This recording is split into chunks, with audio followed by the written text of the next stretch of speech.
అక్కడ మీకు ఉద్యోగ ఆపర్చునిటీస్ చాలా ఎక్కువ ఉన్నాయి.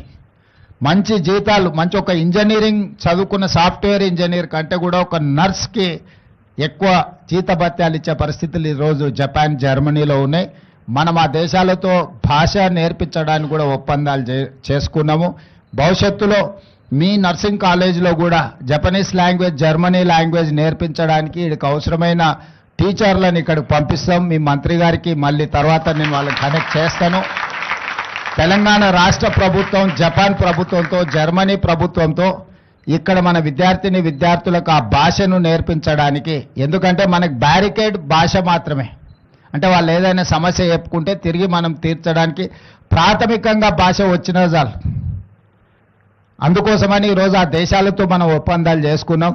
డెఫినెట్గా ఇది అయిపోయిన తర్వాత రెవెన్యూ మంత్రి గారికి, శ్రీనివాస్ రెడ్డి గారితో మాట్లాడి మీ నర్సింగ్ కాలేజ్లో కూడా జపనీస్ లాంగ్వేజ్, జర్మన్ లాంగ్వేజ్ నేర్పించడానికి అవసరమైన కార్యాచరణ తీసుకుంటాము.